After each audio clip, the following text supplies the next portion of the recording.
BRS MLA KTR పై మంత్రి Komatireddy Venkatareddy fire అయ్యారు. CM Revanth రెడ్డిపై కేటీఆర్ చేసిన వ్యాఖ్యలపై ఆగ్రహం వ్యక్తం చేశారు. కేటీఆర్ ను భాష మార్చుకోవాలని సూచించారు. చేసే పనులనే కాంగ్రెస్ చెప్తుందని, బీఆర్ఎస్ మాదిరిగా పూటుకో మాట చెప్పదని తెలిపారు. సీఎం రేవంత్ రెడ్డి జెడ్పీటీసీ నుంచి ఇండిపెండెంట్ గా ఎమ్మెల్సీగా గెలిచి అంచెలంచెలుగా ఎదిగి ముఖ్యమంత్రి అయ్యారని కొనియాడారు. కొండమడుగులో కాలుష్య పరిశ్రమలు తీసేసి రెసిడెన్షియల్ జోన్ గా మారుస్తామని తెలిపారు. కేటీఆర్ గారు ఒక మాట మాట్లాడాడు. కేసీఆర్ గారికి కాలికి గోటికి సరిపోడంట రేవంత్ రెడ్డి.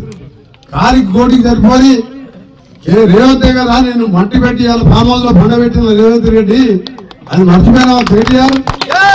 ఈ భాష ఏంది? ఇలా అందరినీ మా అందరి సమిష్టి నాయకత్వంలో మూసీ నుంచి మొదలుపెట్టి గెలిచిన 3వ రోజే మూసీ గురించి మాట్లాడినంటే 10,6 లక్షల కోట్లు ఆ రోజు అప్పు చేసి ఒక్కసారన్నా మూసీ గురించి మాట్లాడినా మీ నాయన నువ్వు ఎంతసేపు తినుడే, గుట్టలు కనబడితే తినుడే, కాళేశ్వరం తినుడే, కట్ట బ్యారేజ్ కూలిపోవడే, నీ కాలి గోటికి సరిపోడా?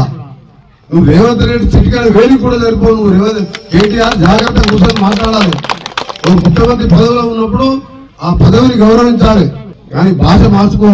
నీ అహంకారంతోనే నల్గొండ జిల్లాలో పొరపాటు గొడవపాటు ఒక దరిద్రం సూర్యాపేట 3,000తో ఓడిపోయినాం.